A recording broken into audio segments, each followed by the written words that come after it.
Please join us in the flag salute.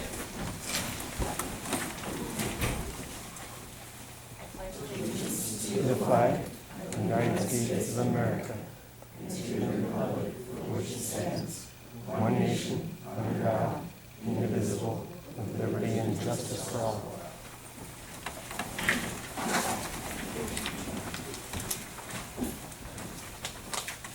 The first agenda item is a discussion regarding a draft document between council members.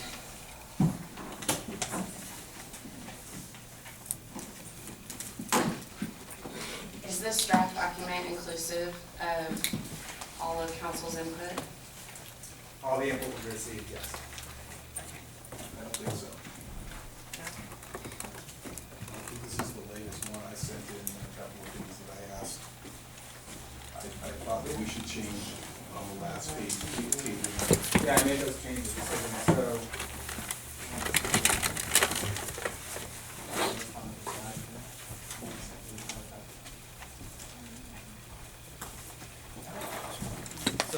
Chris?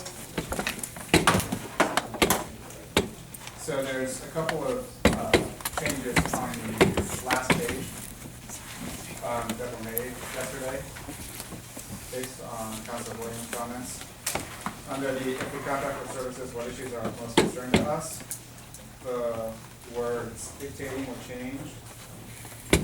And if I recall correctly, it was I suggested control. control over. Exactly. And then we added some language, if you have your suggestions right there, to the check mark bullet points to address two additional concerns of Councilor Williams.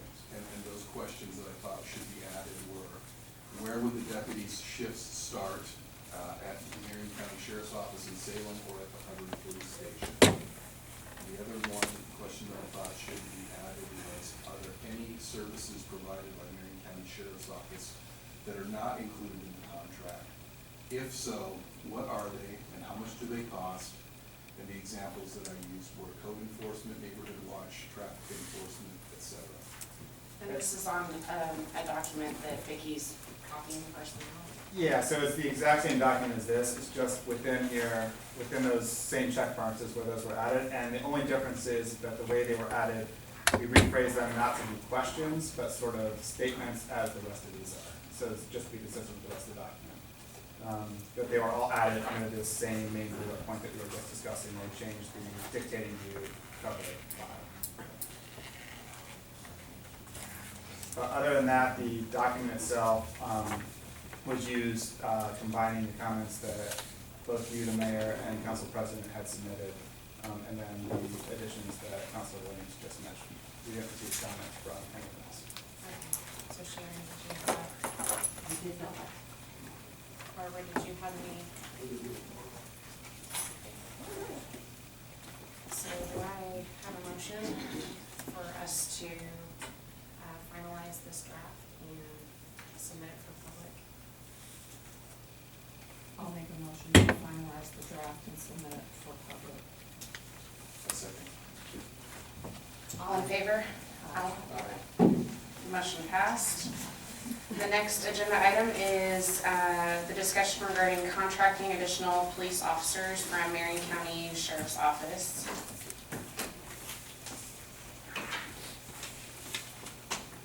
And the question was whether we felt it's necessary as council to temporarily bring in additional help for coverage, because we have children getting out of school right now and we have the Hot Festival coming up, and so we felt it warranted a public discussion. So. Well, I happened to go on a ride along last night with Officer Anderson, and he made a suggestion that both he and Officer Bentley are willing to work an extra shift apiece. So that would be a total of 100 hours of coverage instead of 80 hours of coverage. And they are confident that that amount of coverage would be sufficient for now. Okay. Can I have you weigh in on this? Sure. Just for the record, my name is Eric Ladd. I'm the Enforcement Division Commander at the Marion County Sheriff's Office. Jerry Adcock, as you may know, was down in the Bay Area. His granddaughter had a baby, so apparently I had to let Jerry go down to San Francisco for that. So, but to weigh into this, there's kind of a couple of ways to look at it. One is taking a look at your guys' CBA, the collective bargaining agreement, in terms of overtime and overtime shifts, and make sure that we keep track on that. The other one is, I think it's a great idea, but I would want to have conversations with these guys about fatigue and summer fatigue. We actually started our conversations with our patrol guys, our patrol folks, probably 2 months ago, talking about summer fatigue. Call loads increase, dispatch can attest to that. And so we want to watch the call loads increase, so the number of calls per shift increases for the officers, which potentially in turn leads to increased times at grand jury and then increased court time for them as well. So we just want to be cognizant of that as we move forward through the summer. Now, from what I can understand from the documents that Maddie put together, which were amazing, and from what we could find, or what I was able to pick up from our record section, it appears as though the general number is about 8 to 10 calls per 24 hours period, and that includes traffic stops. So I believe that the number is doable for overtime shifts as presented to you, Counselor. One suggestion that I might make is we could do an addendum through the summer if you felt like you needed additional overtime shifts in the city. So as opposed to adding an entire another body, potentially do like the city of Donald has done, and do it as an as-need based on the city. So we already have the Hot Festival schedule set out, but as an example, if you needed additional resources, then you could bring those in for those time periods.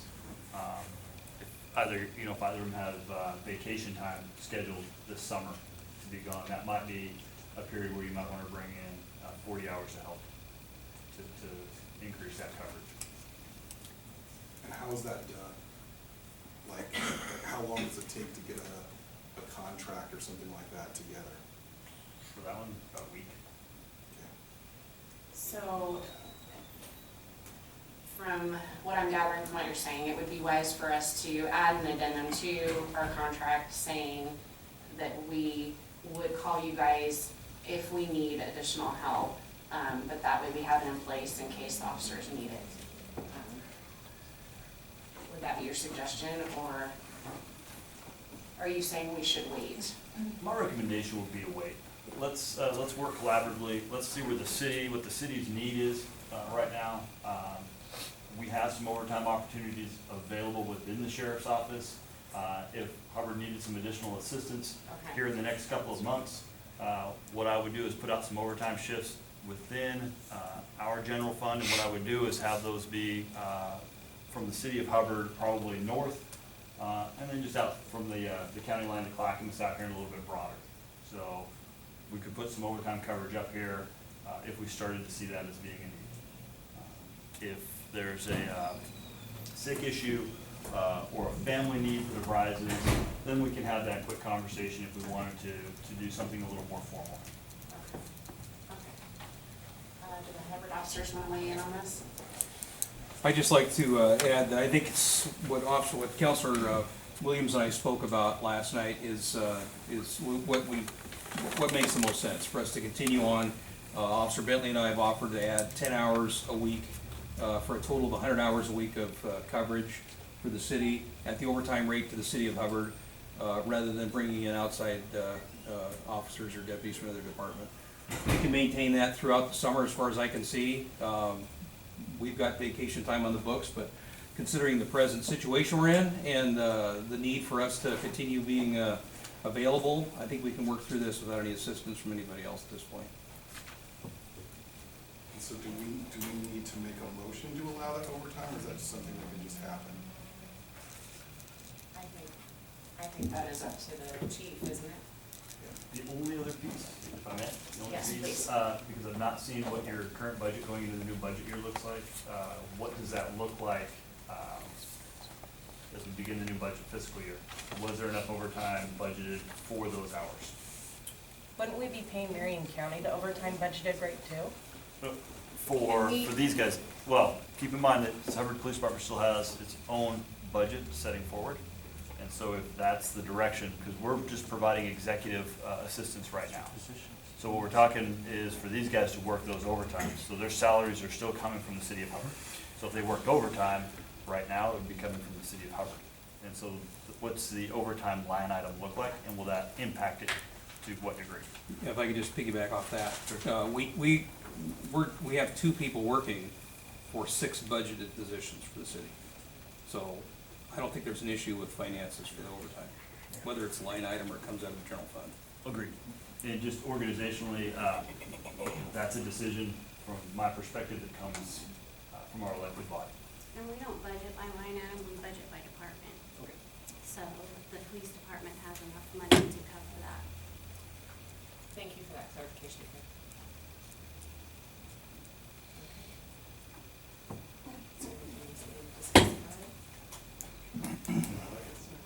Sounds good to me. Sounds good to me.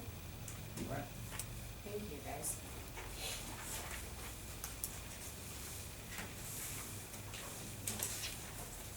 And thank you guys for being willing to put in those extra hours. We really appreciate it. The next order of business is discussion regarding allowing department heads to enter into personal service contracts. Is it personnel or personal service contracts? It's personal, meaning there's an individual providing a service to the city as opposed to a good or something like that. Okay, and Mickey had said that you were going to explain to council what this means. Yeah, absolutely. So as you would know right now, there's a bit of a transition going on in the city, and there's a need to contract potentially for some temporary employment services. Yes. And that brought to issue who has the authority to approve that and under what grounds they can do so. And we took a look at the city's contracting code, which hasn't been updated since 1989, and it's actually out of sync with state law right now. State law was amended in 2003, and did a basic overhaul of the state's public contracting code to which the city is subject to. And so in reviewing all that, it came to light that we're not necessarily engaging in contracting practices consistent with state law as far as approval for things like that. We are, as far as bidding and everything else, that's all been done 100% correctly. It's just as far as who has to approve it and what process you use as far as a local contracting board is concerned.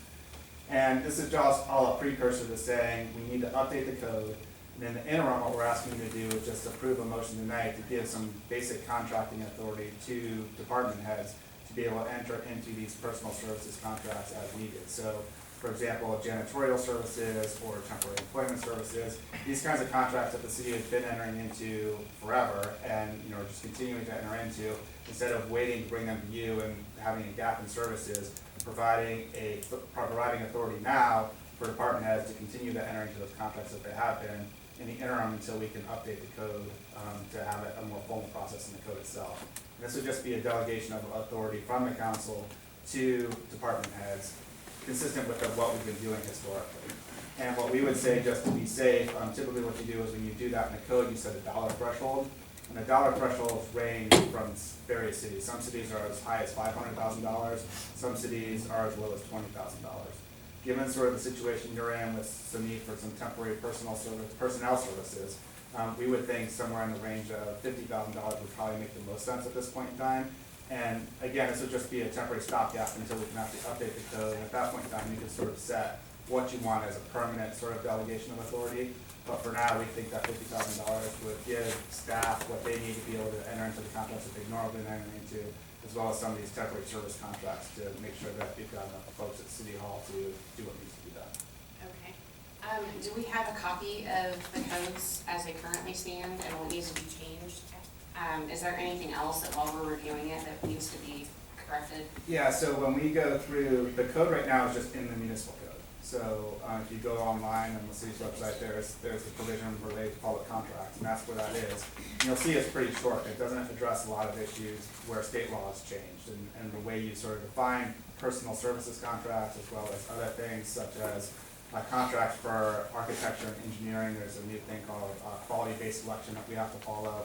And so even though we've been following those in practice, our local code just doesn't dictate that. And so by default, if our code isn't saying how something should be done, by default, it goes to the council, because the council exercises all the authority unless it's delegated to somebody else. So right now, the immediate need is just this delegation to department heads to be able to sort of continue business as usual. And then as we go through, we'll provide a code for the city to look at with all the sort of updates to state law, and you'll be able to see it, and it'll be an ordinance, and we'll just go through the normal process.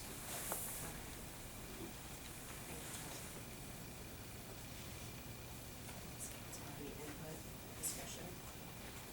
I think it's important that we go ahead and get that delegation done to them, especially with what's going on right now, so that way they're not waiting for us to hold their hands and contacting somebody and getting something signed. And so, like Chad said, it's what's always, been done in the past, so I think it's a good idea for us to get that back over to them so we can move forward. I agree. Someone said, I make a motion that we delegate authority to department heads to enter into personal service contracts with a cap of $50,000. all in favor? Aye. Motion passed. With everything going on, I would like to ask council if they are willing to meet once a week or once every 2 weeks until we get issues resolved. I'm fine with that, as long as my schedule permits. Out of council. Yes.